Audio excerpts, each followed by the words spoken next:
আল্লাহ রাব্বুল আলামিন শাবানের মধ্য রজনীতে অর্থাৎ বরাত রজনীতে প্রথম আসমানের মধ্যে এসে বলে, আমার কাছে গুনাহ মাফ চাইবে এরকম কোন বান্দা কি আছে যাকে আমি মাফ করে দিব?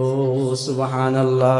আর বলেন, আলা মুস্তারজিকুন ফাআরযুকহু, আমার কাছে আমার এমন কোন বান্দা কি আছে যে আমার কাছে রিজিক তালাশ করবে এবং আমি তাকে রিজিক দান করব? সুবহানাল্লাহ। তারপরে বলছে, আলা মুবতালান ফাউআফিয়াহু, আমার কোন বিপদগ্রস্ত বান্দা কি আছে যে তার বিপদের কথা, যে তার সমস্যার কথা আমাকে বলবে, আমি রব্বুল আলামিন তাকে সে বিপদ এবং সেই সমস্যা থেকে মুক্তি দান করব? সুবহানাল্লাহ। তাহলে দেখুন, এরকম আল্লাহ রাব্বুল আলামিন আরো অনেক কথা বলে। হাত্তা ইয়াতুলু আল ফাজর, মাগরিব হওয়ার পরে আল্লাহ রাব্বুল আলামিন কোথায় চলে আসে? প্রথম আসমানে। ফজর পর্যন্ত থাকে আল্লাহ রাব্বুল আলামিন। প্রত্যেক রজনীতে প্রথম আসমানে চলে আসে, কিন্তু প্রথম আসমানে আসে এটা রাতের শেষ অংশে আসে, কিন্তু বরাত রজনীতে আল্লাহ রাব্বুল আলামিন রাত যখন শুরু হয় সাথে সাথে প্রথম আসমানের মধ্যে চলে আসে। সুবহানাল্লাহ। তারপরে আরো একটি হাদিসের মধ্যে এই বরাত রজনীর ফজিলতের কথা রাসূল সাল্লাল্লাহু আলাইহি ওয়াসাল্লাম বলছেন। মুসান্নাফে আব্দুর রাজ্জাক কিতাবে 8175 নম্বর হাদিস, ইবনে ওমর রাদিয়াল্লাহু তাআলা আনহু বলছেন, আন ইবনে ওমর রাদিয়াল্লাহু তাআলা আনহু قال قال خمس ليال لا يرد فيهن الدعاء। ইবনে ওমর রাদিয়াল্লাহু তাআলা আনহু বলছে, 5টি রজনী এমন রয়েছে যে রজনীতে বান্দা আল্লাহর কাছে যে দোয়া চাইবে আল্লাহ রাব্বুল আলামিন সেই দোয়া অবশ্যই অবশ্যই কবুল করবেন। সুবহানাল্লাহ। 1 নাম্বার লাইলাতুল জুমআতি, 1 নাম্বার হচ্ছে জুমার রাত। ইবনে ওমর রাদিয়াল্লাহু তাআলা আনহু বলছে, জুমার রাতে কোন বান্দা যদি আল্লাহর কাছে কোনো কিছু চায় আল্লাহ রাব্বুল আলামিন তাকে সেটা অবশ্যই অবশ্যই দান করবেন। তারপরে 2 নাম্বার, ওয়া আউয়ালু লাইলাতিন মিন রজব। ইবনে ওমর রাদিয়াল্লাহু তাআলা আনহু বলছে, রজবের প্রথম রজনীতে কোন বান্দা যদি আল্লাহর কাছে কোনো কিছু চায় আল্লাহ রাব্বুল আলামিন সেটা অবশ্যই অবশ্যই দান করবেন। আরো জোরে বলেন, মাদান আবদুহু ওয়া রাসূলুহু الذي أرسله الله تعالى بالحق بشيرا ونذيرا وداعيا إلى الله بإذنه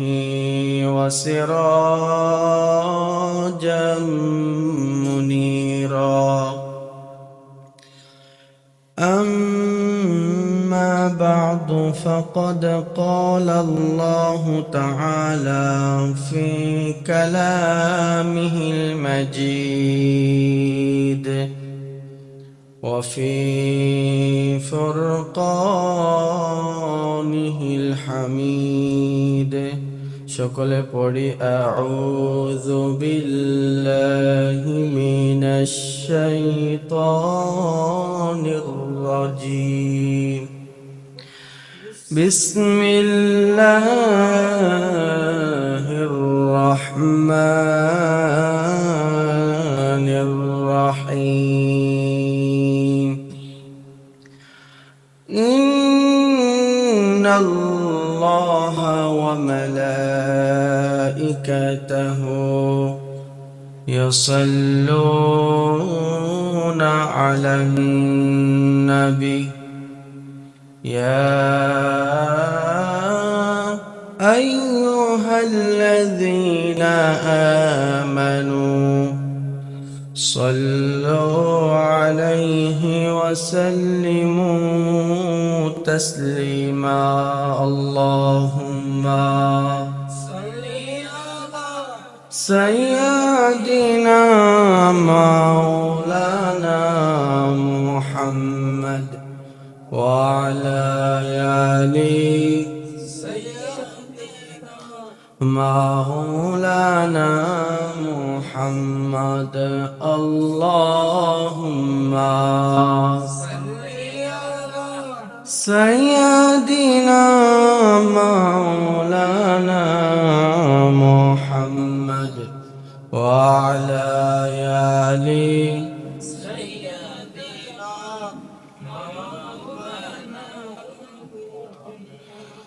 أي عاشق رب العلا बेशक तू महबूब खुदा बर तो सलाम सद हजार बर तो दरूद बेशुमार अल्लाहुम्मा सय्यदना मौलाना मुहम्मद वअला आलि मौलाना मुहम्मद হাজারো বেতা বেদনার পরে ফিরে আসনি তুমি আপন ঘরে দিনের আলো তুমি ছড়িয়ে দিতে চলে গেলে মদিনায় মক্কা ছেড়ে হে রাসূল তোমাকে ভুলি আমি কেমন করে হে রাসূল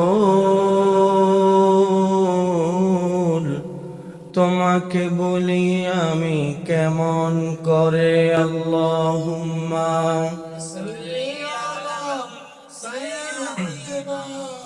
মাওলানা মুহাম্মদ ওয়া আলা আলি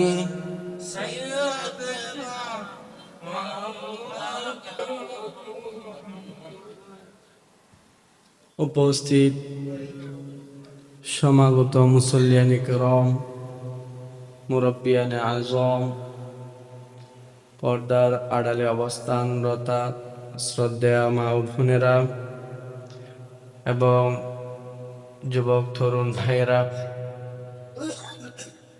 আমরা সকলে মহান রব্বুল ইজ্জা ওয়াল জালালের দরবারে এজন্য কালিমাতুশ শুকর জ্ঞাপন করি যে মহান রব্বুল ইজ্জা ওয়াল জালাল আজকের এই মহিমান্বিত দিনে আমাদেরকে আগে আগে মসজিদে আসার, বসার, আলোচনা করার, শোনার তৌফিক দান করেছেন।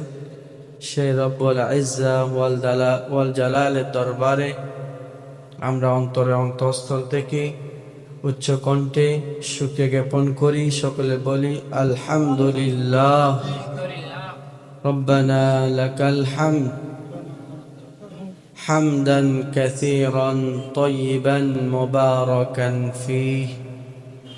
এবং লাখো কোটি সালাত ও সালাম দরুদের হাদিয়া প্রেরণ করছি মানবতার মুক্তির দূত, আলোর দিশারি, রহমাতুল লিল আলামিন আমাদের প্রাণপ্রিয় নবী মুহাম্মদুর রাসূলুল্লাহ সাল্লাল্লাহু আলাইহি ওয়াসাল্লামের প্রতি আল্লাহুম্মা সাল্লি আলাইহি আল্লাহুম্মা বারিক আলাইহি। সম্মানিত মুসল্লিবৃন্দ, আজকে আমরা সুন্নাহ থেকে, কোরআন ও সুন্নাহ থেকে শবে বরাতের গুরুত্ব, ফজিলত, করণীয়, বর্জনীয় এই আলোচনা শুনব, এই টপিকে আলোচনা শুনবো ইনশাআল্লাহ। কারণ একটু পর সন্ধ্যা যখন নেমে আসবে তখনই শুরু হবে কি শবে বরাত।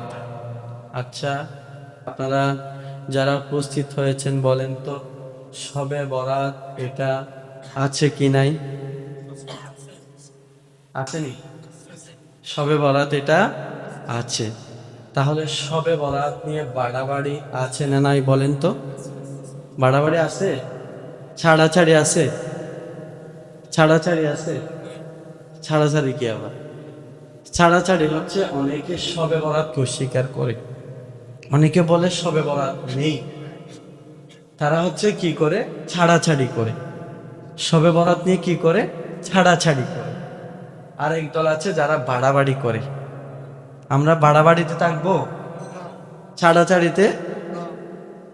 বাড়াবাড়িতেও থাকবো না, ছাড়াছাড়িতেও থাকবো না। কোরআন সুন্নাহ যেভাবে বলছে সেভাবে আমরা আজকে শবে বরাতের আলোচনা শুনব এবং পালন করব ইনশাআল্লাহ। সম্মানিত হাজিরিন, আগে আমরা জানি শবে বরাত এটা কোরআন এবং হাদিসে শবে বরাত এইটা নাই। কি নাই? শবে বরাত এটা কোরআন এবং হাদিসে নাই, মানে শবে বরাত শব্দ এটা নাই আর কি। শবে বরাত নাই যে না, কোরআন হাদিসে কি আছে? লাইলাতুন নিসফি মিন শাবান, এই রজনীর নাম, যেটাকে আমরা শবে বরাত বলি সেটাকে হাদিসে কি বলছে? লাইলাতুন, আমার সাথে সাথে বলেন, জানতে হবে, লাইলাতুন নিসফি মিন শাবান, অর্থাৎ শাবানের মধ্য রজনী। শাবান মাসের মধ্য রজনীকে লাইলাতুন নিসফি মিন শাবান বলে। তাহলে শবে বরাত এটা কোরআনে নাই, হাদিসে নাই, মানলাম, কিন্তু শবে বরাত আমরা যেটাকে বলি সেটার একটা প্রতিশব্দ আছে, লাইলাতুন নিসফি মিন শাবান। তাহলে হাদিসের মধ্যে কি আছে? শবে বরাত আছে। শবে বরাত এটা হচ্ছে ফার্সি, সব এটা ফার্সি শব্দ, বারাআতু এটা আবার আরবি শব্দ। সব এটা ফার্সি শব্দ, এটার অর্থ হচ্ছে রাত। কি? রাত। বারাআতুন এটা আরবি শব্দ, এটার মানে হচ্ছে মুক্তি। কি? মুক্তি। তাহলে এটা মুক্তির রজনী। কিসের থেকে মুক্তি দিবে? আল্লাহ রাব্বুল আলামিন এই রজনীতে বান্দাদেরকে গুনাহ মাপের মাধ্যমে জাহান্নাম থেকে মুক্তি দিবে। সুবহানাল্লাহ। এই রজনীর অনেকগুলা ফজিলত হাদিসের মধ্যে রয়েছে। যারা ছাড়াছাড়ি করে, যারা শবে বরাত মানে না, তারা বলে হাদিস সবগুলো জয়ীফ। আর যারা বাড়াবাড়ি করে তারা হাদিস থেকে একটু বেড়ে, হাদিস থেকে একটু এগিয়ে গিয়ে বাড়াবাড়ি করে। আসলে সবগুলা হাদিস জয়ীফ না, অনেকগুলা হাদিস সহিহ হাদিসও রয়েছে। সহিহ হাদিসের মধ্য থেকে মুআয ইবনে জাবাল রাদিয়াল্লাহু তাআলা আনহুর একটি হাদিস রয়েছে, যে হাদিসের ব্যাপারে সমস্ত মুহাদ্দিসিনে কেরাম বলছে এই হাদিসটা সহিহ। আচ্ছা বলেন তো, একটা রজনী ফজিলতপূর্ণ মহিমান্বিত হওয়ার জন্য 100টা হাদিস লাগবে নাকি একটা হাদিসে যথেষ্ট? একটা হাদিসে যথেষ্ট। তাছাড়া আরো অনেকগুলা জয়ীফ পর্যায়ের অনেকগুলা শবে বরাতের আমলের হাদিস রয়েছে।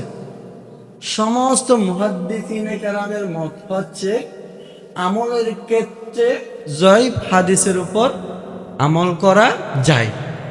তাহলে এই শবে বরাত এটা পালন করাতে কোনো অসুবিধা আছে? আমার আইম্মে কেরাম, ইমাম শাফিঈ রহমতুল্লাহি আলাইহি, ইমাম আবু হানিফা রহমতুল্লাহি আলাইহি, আহমদ বিন হাম্বল রহমতুল্লাহি আলাইহি, এরকম আরো যতগুলা ইমাম আছে, শরীয়তের ইমাম রয়েছে, তারাও এটাকে স্বীকার করেছে। তাহলে আমরা অস্বীকার করার কোনো চান্স আছে? নাই। এখন আমরা হাদিস থেকে জানবো এই রজনীর ফজিলত কি। সুনানে ইবনে মাজাহ 1390 নম্বর হাদিস এবং সহিহ ইবনে হিব্বানের 5665 নম্বর হাদিস। হাদিসটি বর্ণনা করেছেন আবু মুসা আশআরী রাদিয়াল্লাহু তাআলা আনহু, আনা আবি মুসা আশআরী রাদিয়াল্লাহু তাআলা আনহু عن رسول الله صلى الله عليه وسلم قال إن الله لا يطلع في ليلة النصف من شعبان فيغفر لجميع خلقه إلا لمشرك أو مشاحن আবু মুসা আশআরী রাদিয়াল্লাহু তাআলা আনহু থেকে বর্ণিত রাসূলুল্লাহ সাল্লাল্লাহু আলাইহি ওয়াসাল্লাম ইরশাদ করেছেন ইন্নাল্লাহা লা ইয়াত্তালিউ ফি লাইলাতিন নিসফি মিন শাবান বরাত রজনীতে শাবানের মধ্য রজনীতে আল্লাহ রাব্বুল আলামিন সমস্ত মাখলুকের দিকে মনোনিবেশ করেন তারপরে বলছে ফায়াগফিরু লিজামিই খালকিহি আল্লাহ রাব্বুল আলামিন সমস্ত মাখলুককে এই রজনীতে মাফ করে দেন ইল্লা লিমুশরিকিন আও মুশাহিরিন শুধুমাত্র কেবলমাত্র দুই শ্রেণীর মানুষকে এই রজনীতে আল্লাহ রাব্বুল আলামিন ক্ষমা করেন না এক শ্রেণীর মানুষ হচ্ছে মুশরিক যারা আল্লাহর সাথে শিরিক করে তাদেরকে আল্লাহ রাব্বুল আলামিন বরাত রজনীতে ক্ষমা করেন না আরেক শ্রেণীর মানুষ মুশাহিন হচ্ছে যারা অন্তরে হিংসা বিদ্বেষ লালন করে তাদেরকে মুশাহিন বলা হয় রাসূল সাল্লাল্লাহু আলাইহি ওয়াসাল্লাম বলছে আল্লাহ রাব্বুল আলামিন বরাত রজনীতে সমস্ত মাখলুককে ক্ষমা করে দিলেও কিন্তু যারা অন্তরে হিংসা বিদ্বেষ লালন করে তাদেরকে আল্লাহ রাব্বুল আলামিন এই রজনীতে ক্ষমা করেন না নাউযুবিল্লাহ তাহলে আমরা হাদিস পাইছি তাহলে এই রজনীতে দুই শ্রেণীর মানুষকে আল্লাহ রাব্বুল আলামিন ক্ষমা করবেন না এক শ্রেণীর মানুষ হচ্ছে মুশরিক আর এক শ্রেণীর মানুষ হচ্ছে হিংসুক তাহলে হিংসা লালন করা যাবে অন্তরে হিংসা রাখা যাবে প্রতিদিন আমরা যখন রাত হবে তখন আমরা মন থেকে হিংসা দূর করে দিব বিদ্বেষ দূর করে দিব বলবো ঘুমানোর সময় বলবো আজকে আমার অন্তরে কোনো হিংসা নেই কোনো মানুষের প্রতি বিদ্বেষ শত্রুতা কোনো কিছুই নেই এই হিংসা মানুষের নেক আমল ধ্বংস করে যেরকম নাকি আগুন লাকড়িকে একদম জ্বালিয়ে পুড়িয়ে ছাই বানিয়ে দেয় অনুরূপ ভাবে হিংসা বিদ্বেষ এগুলা মানুষের নেক আমলকে নষ্ট করে দেয় নাউযুবিল্লাহ সম্মানিত হাজিরিন শবে বরাত নিয়ে আর অনেক হাদিস রয়েছে আরেকটি হাদিস হচ্ছে আম্মা জান আয়েশা রাদিয়াল্লাহু তাআলা আনহার হাদিস আম্মা জান আয়েশা রাদিয়াল্লাহু তাআলা আনহা এক রজনীতে রাসূলুল্লাহ সাল্লাল্লাহু আলাইহি ওয়াসাল্লামকে খুঁজে পাচ্ছিলেন না আম্মা জান আয়েশা রাদিয়াল্লাহু তাআলা আনহা রাসূল সাল্লাল্লাহু আলাইহি ওয়াসাল্লামকে খোঁজার জন্য বেরিয়ে পড়ল ফাখরাজতু আতলুবুহু আম্মা জান আয়েশা বলতেছে রাসূল সাল্লাল্লাহু আলাইহি ওয়াসাল্লামকে যখন আমি বাসার মধ্যে দেখতেছি না রাসূল সাল্লাল্লাহু আলাইহি ওয়াসাল্লামকে খোঁজার জন্য আমি বেরিয়ে পড়লাম ফাইদা হুয়া বিল বাকিই রাফিউন রাসাহু ইলা সামাই রাসূল সাল্লাল্লাহু আলাইহি ওয়াসাল্লামকে খুঁজতে আমি রাসূল সাল্লাল্লাহু আলাইহি ওয়াসাল্লামকে জান্নাতুল বাকিতে মাথা আসমানের দিকে করা অবস্থায় পেয়েছি সুবহানাল্লাহ ফাকালা নবীজি সাল্লাল্লাহু আলাইহি ওয়াসাল্লাম আম্মা জান আয়েশাকে যখন জান্নাতুল বাকিতে মধ্য রজনীতে দেখতে পেল রাসূল সাল্লাল্লাহু আলাইহি ওয়াসাল্লাম আম্মা জান আয়েশাকে জিজ্ঞাসা করছে ও হে আয়েশা ইয়া আয়েশা আকুনতি তাখাফিনা আন ইয়াহিফা আল্লাহু আলাইকা ওয়া রাসূলুহু হে আয়েশা তুমি কি মনে করো আল্লাহ এবং তার রাসূল তোমার উপর বিচার করবে তখন আম্মা জান আয়েশা বলছে ক্বালাত قد قلت وما بذلك ولكني ظننت أنك أتيت بعض نسائك তখন আম্মা জান আয়েশা বলছে ইয়া রাসূলুল্লাহ ইয়া হাবিবাল্লাহ আমি সেটা মনে করি নাই আমি মনে করেছি আজকের এই রজনীতে আপনি আরেকটা স্ত্রীর কাছে গিয়ে রাত যাপন করতেছেন তারপর নবীজি সাল্লাল্লাহু আলাইহি ওয়াসাল্লাম বলছেন ইন্নাল্লাহা তাআলা ينزل ليلة النصف من شعبان إلى السماء الدنيا فيغفر لأكثر من عدد شعر غنم كلب রাসূল সাল্লাল্লাহু আলাইহি ওয়াসাল্লাম বলছে শাবানের মধ্য রজনীতে আল্লাহ রাব্বুল আলামিন প্রথম আসমানের মধ্যে নেমে আসেন এবং ফায়াকফিরু, এবং আল্লাহ রাব্বুল আলামিন সেই রজনীতে কালব গোত্রের যতগুলা ছাগল রয়েছে ওই ছাগলের পশমের চেয়ে বেশি লোককে ক্ষমা করে দেন। সুবহানাল্লাহ। কালব গোত্রের কথা কেন এই হাদিসের মধ্যে আছে? মুহাদ্দিসিনে কেরাম বলছেন, কালব গোত্রের মাঝে যারা কালব গোত্রের অধিবাসী ছিল তারা নাকি অনেক বেশি ছাগল লালন পালন করত। সেজন্য মুহাদ্দিসিনে কেরাম বলছে এখানে কালব গোত্রের ছাগলের কথা রাসূল সাল্লাল্লাহু আলাইহি ওয়াসাল্লাম বলছেন। কালব গোত্রের যতগুলো ছাগল আছে, আবার ছাগলের যতগুলো পশম আছে, ততগুলো মানুষকে আল্লাহ রাব্বুল আলামিন এই রজনীতে ক্ষমা করে দেন। সুবহানাল্লাহ। তাহলে কালব গোত্রের ছাগলের কতগুলো পশম বলেন তো আপনারা? গণনা করা অসম্ভব, গণনা করা অসম্ভব। অর্থাৎ অসংখ্য অগণিত মানুষকে আল্লাহ রাব্বুল আলামিন এই রজনীতে ক্ষমা করে দেন। সুবহানাল্লাহ। তারপর সুনান ইবনে মাজাহ 1388 নম্বর হাদিস। এই হাদিসের মধ্যে রাসূল সাল্লাল্লাহু আলাইহি ওয়াসাল্লাম বলেছেন, قال رسول الله صلى الله عليه وسلم إذا كانت ليلة النصف من شعبان فقوموا ليلها وصوموا نهارها। রাসূলুল্লাহ সাল্লাল্লাহু আলাইহি ওয়াসাল্লাম বলছে, শাবানের মধ্য রজনী যখন আসবে তখন তোমরা রাত্রি যাপন করবে, রাতের মধ্যে জাগ্রত থেকে আল্লাহর ইবাদত বندگی করবে, ওয়াসুমু নাহারহা, এবং শেষ রাতে সাহরি গ্রহণ করে সারা দিন ব্যাপী তোমরা রোজা রাখবা।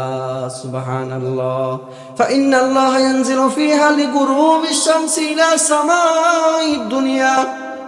তখন সাহাবায়ে কেরাম নবীজি সাল্লাল্লাহু আলাইহি ওয়াসাল্লামকে জিজ্ঞাসা করছেন, ইয়া রাসূলুল্লাহ, ইয়া হাবিবাল্লাহ, শাবানের মধ্য রজনীতে আপনি আমাদেরকে রাত জেগে ইবাদত করতে বলছেন এবং দিনের বেলা আমাদেরকে রোজা রাখতে বলছেন, কেন কেন কেন কেন ইয়া রাসূলুল্লাহ, ইয়া হাবিবাল্লাহ? রাসূল সাল্লাল্লাহু আলাইহি ওয়াসাল্লাম বলছেন, ফাইন্নাল্লাহা ইয়ানজিলু ফিহা, কেননা সেই দিন রাতে আল্লাহ রাব্বুল আলামিন সূর্য ডুবার পর থেকে নিয়ে প্রথম আসমানে চলে আসেন। সুবহানাল্লাহ। ফায়াকুলু আলা মিন মুস্তাগফিরিন লিফাগফির লাহ। আল্লাহ রাব্বুল আলামিন শাবানের মধ্য রজনীতে অর্থাৎ বরাত রজনীতে প্রথম আসমানের মধ্যে এসে বলে, আমার কাছে গুনাহ মাফ চাইবে এরকম কোন বান্দা কি আছে যাকে আমি মাফ করে দিব? সুবহানাল্লাহ। আর বলেন, আলা মুস্তারজিকুন ফাআরযুকহু, আমার কাছে আমার এমন কোন বান্দা কি আছে যে আমার কাছে রিজিক তালাশ করবে এবং আমি তাকে রিজিক দান করব? সুবহানাল্লাহ। তারপরে বলছে, আলা মুবতালান ফাউআফিয়াহু, আমার কোন বিপদগ্রস্ত বান্দা কি আছে যে তার বিপদের কথা, যে তার সমস্যার কথা আমাকে বলবে, আমি রব্বুল আলামিন তাকে সে বিপদ এবং সেই সমস্যা থেকে মুক্তি দান করব। সুবহানাল্লাহ। তাহলে দেখুন, এরকম আল্লাহ রাব্বুল আলামিন আরো অনেক কথা বলে। হাত্তা ইয়াতুলু আল ফাজর, মাগরিব হওয়ার পরে আল্লাহ রাব্বুল আলামিন কোথায় চলে আসে? প্রথম আসমানে। ফজর পর্যন্ত থাকে আল্লাহ রাব্বুল আলামিন প্রত্যেক রজনীতে প্রথম আসমানে চলে আসে। কিন্তু প্রথম আসমানে আসে এটা রাতের শেষাংশে আসে, কিন্তু বরাত রজনীতে আল্লাহ রাব্বুল আলামিন রাত যখন শুরু হয় সাথে সাথে প্রথম আসমানের মধ্যে চলে আসে। সুবহানাল্লাহ। তারপরে আরো একটি হাদিসের মধ্যে এই বরাত রজনীর ফজিলতের কথা রাসূল সাল্লাল্লাহু আলাইহি ওয়াসাল্লাম বলছেন। মুসান্নাফে আব্দুর রাজ্জাক কিতাবে 8175 নম্বর হাদিস। ইবনে ওমর রাদিয়াল্লাহু তাআলা আনহু বলছেন, আন ইবনে ওমর রাদিয়াল্লাহু তাআলা আনহু قال قال خمس ليال لا يرد فيهن الدعاء। ইবনে ওমর রাদিয়াল্লাহু তাআলা আনহু বলছে, 5টি রজনী এমন রয়েছে যে রজনীতে বান্দা আল্লাহর কাছে যে দোয়া চাইবে আল্লাহ রাব্বুল আলামিন সেই দোয়া অবশ্যই অবশ্যই কবুল করবেন। সুবহানাল্লাহ। 1 নাম্বার লাইলাতুল জুমআতি, 1 নাম্বার হচ্ছে জুমার রাত। ইবনে ওমর রাদিয়াল্লাহু তাআলা আনহু বলছে, জুমার রাতে কোন বান্দা যদি আল্লাহর কাছে কোনো কিছু চায় আল্লাহ রাব্বুল আলামিন তাকে সেটা অবশ্যই অবশ্যই দান করবেন। তারপরে 2 নাম্বার ওয়া আউয়ালু লাইলাতিন মিন রজব। ইবনে ওমর রাদিয়াল্লাহু তাআলা আনহু বলছে, রজবের প্রথম রজনীতে কোন বান্দা যদি আল্লাহর কাছে কোনো কিছু চায় আল্লাহ রাব্বুল আলামিন সেটা অবশ্যই অবশ্যই দান করবেন। আরো জোরে বলেন। 3 নাম্বার ওয়া লাইলাতুন নিসফি মিন শাবান। শবে বরাতে, বরাত রজনীতে কোন বান্দা যদি আল্লাহর কাছে কোনো কিছু চায় ইবনে ওমর রাদিয়াল্লাহু তাআলা বলছে আল্লাহ রাব্বুল আলামিন অবশ্যই অবশ্যই সেটা দান করবেন। সুবহানাল্লাহ। আর 2টা 4 নাম্বার হচ্ছে লাইলাতু ঈদুল ফিতর। ঈদুল ফিতরের রজনীতে কোন বান্দা যদি আল্লাহ রাব্বুল আলামিনের কাছে কোনো কিছু চায় আল্লাহ রাব্বুল আলামিন অবশ্যই অবশ্যই সে বান্দাকে সেটা দান করবেন। আরেকটা রজনী সেটা হচ্ছে লাইলাতু ঈদুল আযহা। ঈদুল আযহার রজনী, ঈদুল আযহার রজনীতে আল্লাহর কোন বান্দা রাতে ঘুম থেকে উঠে তাহাজ্জুদ পড়ে মোনাজাতের মধ্যে যদি আল্লাহ রাব্বুল আলামিনের কাছে কোনো কিছু চাই ইবনে ওমর রাদিয়াল্লাহু তাআলা আনহু বলছে আল্লাহ রাব্বুল আলামিন অবশ্যই অবশ্যই সে বান্দাকে সেই জিনিসটা দান করবেন। সুবহানাল্লাহ। আরো জোরে বলেন সুবহানাল্লাহ। সুবহানাল্লাহ বললে লাভ না ক্ষতি?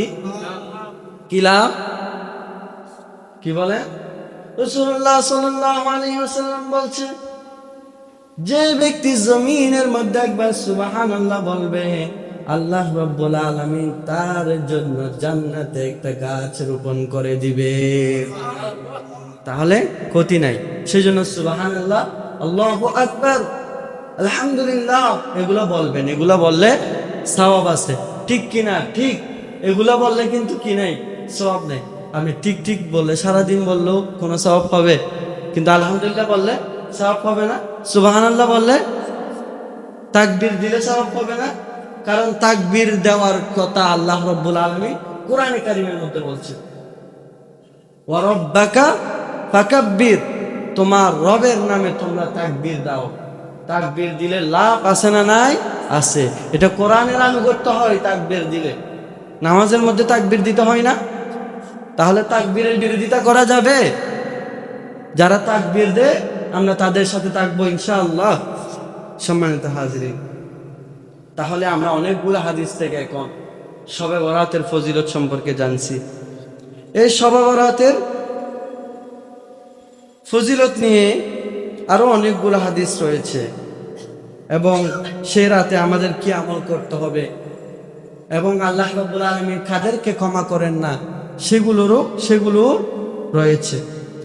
এই রজনীতে আল্লাহ রাব্বুল আলামিন 1 নম্বরে যারা শিরিক করে তাদেরকে ক্ষমা করেন না।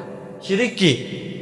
আজকের এই রজনীতে আমাদের মুসলমান ঈমানদারদের মধ্য থেকে অনেক অবুঝ মুসলমান এবং ঈমানদার এমন আছে যারা আজকে মাজারে গিয়ে সিজদা দিবে। আছে না?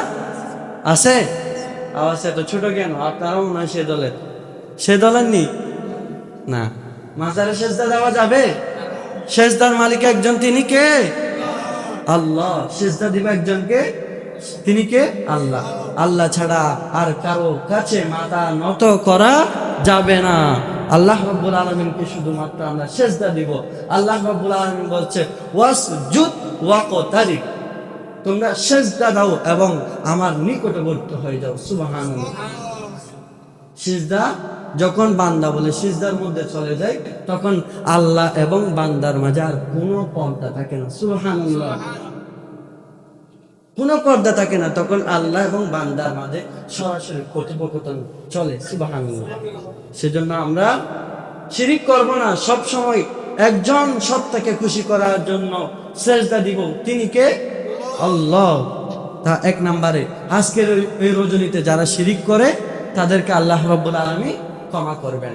2 নম্বরে মুসাহিন, রাসূলুল্লাহ সাল্লাল্লাহু আলাইহি ওয়াসাল্লাম বলছে, ইন্নাল্লাহা লা ইয়াত্তালিউ ফি লাইলাতিন নিসফি মিন শাবান ফায়াগফিরু লিজামিই খালকিহি ইল্লা লিলমুশরিকিন আও মুশাহিন।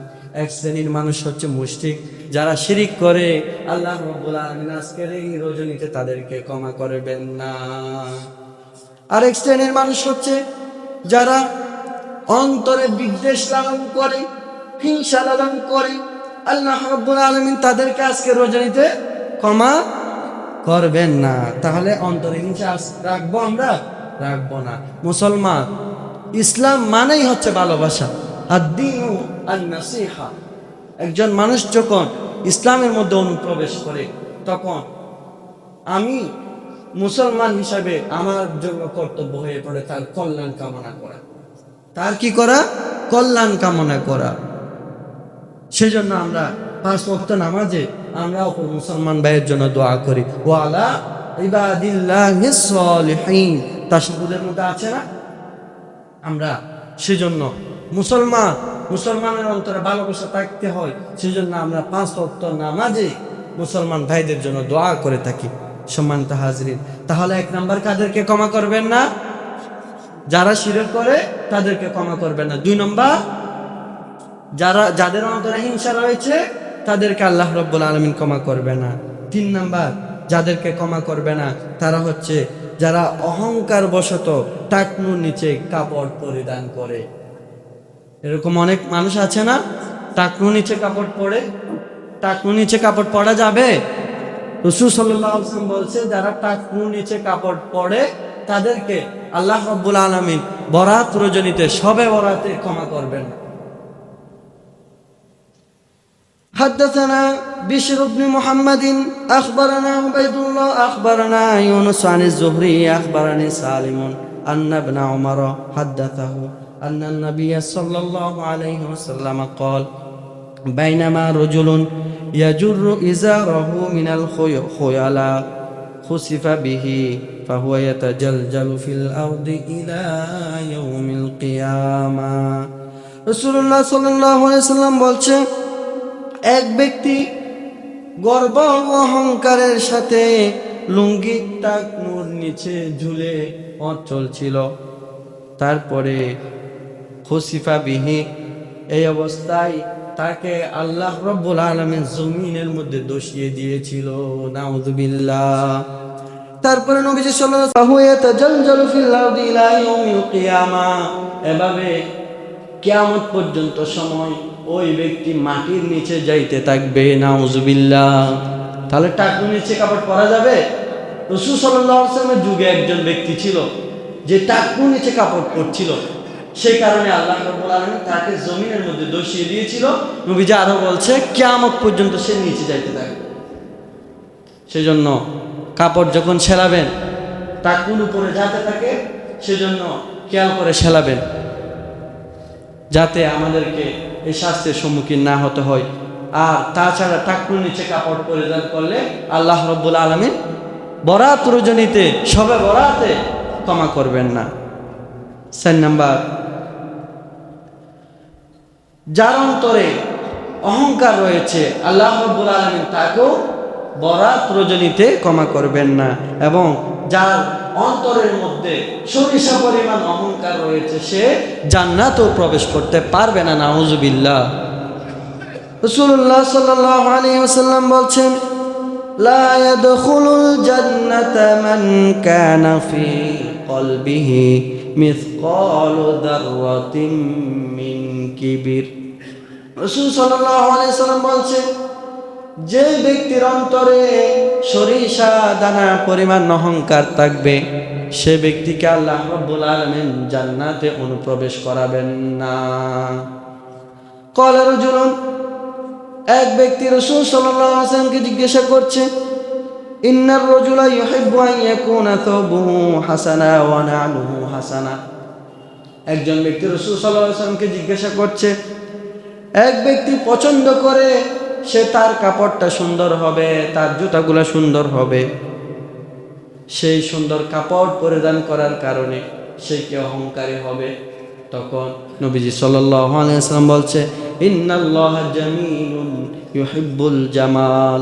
আল্লাহ রাব্বুল আলামিন সুন্দর, তিনি সুন্দরকেই ভালোবাসেন। সুবহানাল্লাহ। তাহলে সুন্দর কাপড় পরিধান করা যাবে, কিন্তু সুন্দর কাপড় পরিধান করার কারণে অন্তরের মধ্যে কি আনা যাবে না? অহংকার আনা যাবে না। অহংকার আনলে জান্নাত আমার জন্য আপনার জন্য হারাম করে দিবেন একজন, তিনি কে? আল্লাহ। এরপরে নবীজি বলছেন, আল কিবিরু বাতরুল হক ওয়া গামাতুন নাস। কিবির হচ্ছে অহংকার। কি অহংকার? হচ্ছে অহংকার বশত সত্য ন্যায়কে অস্বীকার করা এবং মানুষকে ঘৃণা করাই হচ্ছে অহংকার।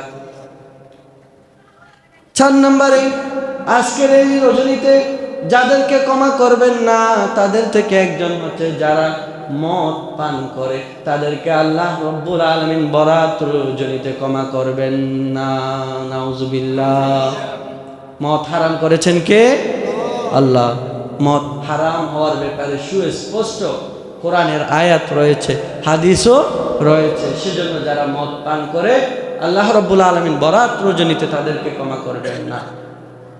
তাই আমাদেরকে, আমাদের যুব সমাজকে, প্রতিটা মুসলিম উম্মাকে এই মদ থেকে দূরে থাকতে হবে। 4 নম্বরে, 6 নম্বর, যাদেরকে শবে বরাতে ক্ষমা করবেন না তারা হচ্ছে পিতামাতার অবাধ্য সন্তান। যে সন্তানগুলা মা বাবার কথা শুনে না। রাসূল সাল্লাল্লাহু আলাইহি ওয়াসাল্লাম বলছে, আল্লাহ রাব্বুল আলামিন শবে বরাতে, বরাত রজনীতে সেই সন্তানকে ক্ষমা করবেন না। নাউজুবিল্লাহ। রাসূলুল্লাহ সাল্লাল্লাহু আলাইহি ওয়াসাল্লাম বলছে, রিদার রাব্বি ফি রিদাল ওয়ালিদি ওয়া সাখাতুর রাব্বি ফি সাখাতিল ওয়ালিদ। আল্লাহর সন্তুষ্টি মা বাবার সন্তুষ্টির মাঝে নিহিত, অনুরূপভাবে আল্লাহর সন্তুষ্টি মা বাবার সন্তুষ্টির মাঝে নিহিত। নাউজুবিল্লাহ। তাহলে মা বাবাকে কষ্ট দিলে এটা কার অন্তরে আঘাত হয়? আল্লাহ রাব্বুল আলামিন কষ্ট পান। আল্লাহ রাব্বুল আলামিন অবাধ্য সন্তানকে, যারা মা বাবার কথা শুনে না, তাদেরকে এই বরাত রজনীতে ক্ষমা করবেন না। নাউজুবিল্লাহ। মা বাবার কথা শুনতে হবে। وَقَضَى رَبُّكَ أَلَّا تَعْبُدُوا إِلَّا إِيَّاهُ وَبِالْوَالِدَيْنِ إِحْسَانًا। আল্লাহ রাব্বুল আলামিন বলছে, وَقَضَى رَبُّكَ أَلَّا تَعْبُدُوا إِلَّا إِيَّاهُ। আমি রব তোমাদেরকে নির্দেশ দিচ্ছি, তোমরা শুধুমাত্র কেবলমাত্র আল্লাহ রব্বুল আলামিনের ইবাদত করবে। আল্লাহ রব্বুল আলামিন ছাড়া আর কারো ইবাদত করবে না, শিরিক করবে না, মাজারে গিয়ে সিজদা দিবে না, শিরিক ফিল জাত করবে না, শিরিক ফিল সিফাত করবে না, শিরিক ফিল আমাল করবে না। এবং আমি রব্বুল আলামিন আরো নির্দেশ দিচ্ছি, ওয়াবিল ওয়ালিদাইনি ইহসানা। বান্দা, তোমরা তোমাদের মা বাবার সাথে সদাচরণ করবে। ইম্মা ইয়াবলুগান্না ইনদাকাল কিবারা আহাদুহুমা আও কিলাহুমা ফালা তাকুল লাহুমা উফফিন ওয়ালা তানহারহুমা وَقُلْ لَهُمَا قَوْلًا كَرِيمًا। আল্লাহ রাব্বুল আলামিন আরো বলছেন, ও হে সন্তান, তোমার মা বাবা তুমি যখন বড় হবে, তোমার মা বাবা যখন বৃদ্ধ হয়ে যাবে, তুমি তোমার মা বাবার সাথে এত সুন্দর, এত নম্র আচরণ করবে, যাতে করে তোমার মা তোমার উপর অসন্তুষ্ট হয়ে উফ শব্দ পর্যন্ত উচ্চারণ না করে। সুবহানাল্লাহ। মা বাবা আপনার সন্তানের উপর অসন্তুষ্ট হয়ে উফ উফ আফসোসের সহিত যে শব্দগুলা মানুষ ইউজ করে থাকে, সেই শব্দ যাতে ইউজ না করে সেজন্য আল্লাহ নির্দেশ দিয়েছে। ওয়ালা তানহারহুমা, মা বাবা যখন বৃদ্ধ হয়ে যাবে, মা বাবাকে ধমক দিয়ে কথা বলা যাবে না। ওয়াকুল লাহুমা কওলান কারীমা, মা বাবার সাথে নম্র স্বরে কথা বলতে হবে এবং মা বাবার জন্য দোয়া করতে হবে, রব্বিরহামহুমা কামা রব্বায়ানি صغيرا ও আল্লাহ, আমি যখন ছোট ছিলাম, আমি যখন শিশু ছিলাম, আমার মা আমার বাবা অনেক আদর যত্ন করে আমাকে লালন পালন করেছে, আমার উপর অনেক রহম করেছে। ও আল্লাহ, আমার মা এখন বৃদ্ধ হয়ে গেছে, বুড়া হয়ে গেছে, আমার মার অনেক কষ্ট হচ্ছে। আল্লাহ, কষ্ট হলেও আমি কি করব, যতটুকু পারি খেদমত করতেছি। আল্লাহ, আমার মায়ের উপর আপনি একটু দয়া করে মায়া করে রহম করুন। সুবহানাল্লাহ। তাহলে এই শবে বরাত রজনীতে আল্লাহ রাব্বুল আলামিন মা বাবার অবাধ্য সন্তানকে ক্ষমা করবেন না। শবে বরাত রজনীতে যদি ক্ষমা পেতে চান, তাহলে মা বাবার অনুগত হয়ে যেতে হবে। সুবহানাল্লাহ। সম্মানিত হাজিরিন, মা বাবার অনুগত সন্তান হতে হবে। মা বাবার অনুগত সন্তান হতে পারলে, মা বাবার সন্তুষ্টি অর্জন করতে পারলে আল্লাহ রাব্বুল আলামিন আমাদের উপর সন্তুষ্ট হয়ে যাবেন। সুবহানাল্লাহ। তারপরে 7 নাম্বার, আজকের এই রজনীতে আল্লাহ রাব্বুল আলামিন দায়ুসদেরকে ক্ষমা করবেন না। আল্লাহ রাব্বুল আলামিন বরাত রজনীতে দায়ুসদেরকে ক্ষমা করবেন না। দায়ুস কারা? রাসূল সাল্লাল্লাহু আলাইহি ওয়াসাল্লাম বলছে, যারা যেই মানুষগুলা তাদের স্ত্রীদেরকে, তাদের মেয়েদেরকে বেপরদা অবস্থায় ছেড়ে দেয়, তারাই হচ্ছে দায়ুস। যারা তার মেয়েদেরকে, তার স্ত্রীদেরকে বেপরদা অবস্থায় ছেড়ে দেয়, তাদেরকে আল্লাহ রাব্বুল আলামিন বরাত রজনীতে ক্ষমা করবেন না। নাউযুবিল্লাহ। 8 নম্বরে, জানাকারী নারী ও পুরুষ, যে নারী এবং পুরুষ জানা করে, ব্যভিচার করে, আল্লাহর হুকুমের লঙ্ঘন করে, অশ্লীলতা সমাজের মধ্যে ছড়ায়, তাদেরকে আল্লাহ রাব্বুল আলামিন বরাত রজনীতে ক্ষমা করবেন না। রাসূলুল্লাহ সাল্লাল্লাহু আলাইহি ওয়াসাল্লাম বলছে, ইযা জানার রাজুলু খরাজা মিনহুল ঈমান কানা আলাইহি কাযুল্লা ফাইযা ইনকাতা রাজা ইলাইহিল ঈমান। জানাকার নারী বা পুরুষ যখন জেনা করে, তখন তার ঈমান থাকে না, তার ঈমান এটা তার ভেতর থেকে বের হয়ে যায় এবং তার মাথার উপর ছায়ার মতো করে দাঁড়িয়ে থাকে। সেই ব্যক্তি যখন জেনা থেকে ফারেক হয়ে যায়, জেনা ব্যভিচার থেকে যখন ফারেক হয়ে যায়, তখন ঈমান এটা আবার ভিতরের মধ্যে চলে যায়। তাহলে এই হাদিস থেকে কি জানতে পারি? জানাকার নারী পুরুষরা যখন জেনা করে, তখন তাদের ভিতর থেকে ঈমান চলে যায়। আচ্ছা, আল্লাহ না করুক সে অবস্থায় যদি মৃত্যু হয়ে যায়, তাহলে ঈমানদার অবস্থায় মৃত্যুবরণ করলাম নাকি কাফের অবস্থায় মৃত্যুবরণ করলাম বলেন তো? তাহলে এরপর সরাসরি কোথায় যেতে হবে? জাহান্নামে যেতে হবে। সেজন্য গুনাহের কাজ থেকে নিজেকে সবসময় বিরত রাখতে হবে। আজকে কি দিবস জানেন না আপনারা? কি দিবস আজকে? ভালোবাসা দিবস। ভালোবাসা দিবস নাকি বেহায়াপনা দিবস? আজকে যারা রিলেশন করে, যারা প্রেম করে, তারা এবং আজকের এই ভালোবাসা দিবস, এটা একটা মাইনকে চিপার মধ্যে পড়ে গেল। মাইনকে চিপার মধ্যে পড়ে গেল কেমনে জানেন? এই ভালোবাসা দিবস এটা এক তো পড়ছে শুক্রবারে, আর শবে বরাতের সাথে অ্যাডজাস্ট হওয়ার কারণে, মিলিত হওয়ার কারণে যারা প্রেম ভালোবাসা, অশ্লীল প্রেম ভালোবাসা করে, হারাম প্রেম ভালোবাসা করে, তারা আজকে খুব আতঙ্কের মধ্যে আছে। সকালবেলা গার্লফ্রেন্ড যে ছেলেদের গার্লফ্রেন্ড রয়েছে, তারা মনে মনে ভাবছে সকালে কোথাও ঘুরতে যাব, ডিসি হিল, সিআরবি কোথাও ঘুরতে যাব বা কোনো একটা রেস্টুরেন্টে ঘুরতে যাব, কিন্তু সকালবেলা গেলে কি হবে? এদিকে তো জুমার নামাজ পড়তে হবে। সেজন্য জুমার নামাজের উসিলায় এদিকে যাইতে পারে নাই। আবার জুমার পরে আবার চিন্তা করে আমরা আজকে কোথাও ঘুরতে যাব, কোথাও হারাম ভালোবাসা আদান প্রদান করতে যাব, কিন্তু সময় সংক্ষিপ্ত, এদিকে শবে বরাত শুরু হবে, সেজন্য তারা আবার যাইতে পারে না, প্রতিবন্ধক হয়ে দাঁড়ায়। সেজন্য এই ভালোবাসা দিবস এটা শবে বরাত এবং জুমার দিবস হওয়ার কারণে একটা মাইন্ডকে ছেড়ে পড়ে গেছে। সেজন্য তারা এগুলো করতে পারতেছে না। যে যুবক ভাইয়েরা এই জেনার সাথে জড়িত, তাদেরকে বলবো, তাদেরকে মেসেজটা দিব, ভাই তোমরা যারা এটার সাথে জড়িত, এটার কারণে স্থায়ীভাবে তোমার আমলনামার মধ্যে গুনাহ জারি রয়েছে, এটার কারণে তোমার অন্তর থেকে ঈমান চলে যায়, এগুলা শুধুমাত্র জুমার দিবসে হারাম নয়, শুধুমাত্র বরাত রজনীতে হারাম নয়, এটা 24টা ঘন্টাই হারাম, সব সময় হারাম। এটা থেকে বেঁচে থাকতে হবে। এই রাতে বর্জনীয় আমল কি? এই রাতের বর্জনীয় আমল হচ্ছে, এই রাতে যেহেতু আল্লাহ রাব্বুল আলামিন বান্দাদেরকে ক্ষমা করে দেয়, সেজন্য করণীয় আমল হচ্ছে বেশি বেশি নফল নামাজ পড়ব, তাহাজ্জুদ পড়ব, মাগরিবের পর আওয়াবিন পড়ব, তারপর আরও তাহাজ্জুদ পড়ব, আরও এক্সট্রা নফল নামাজ পড়ব, তারপর দোয়া করব।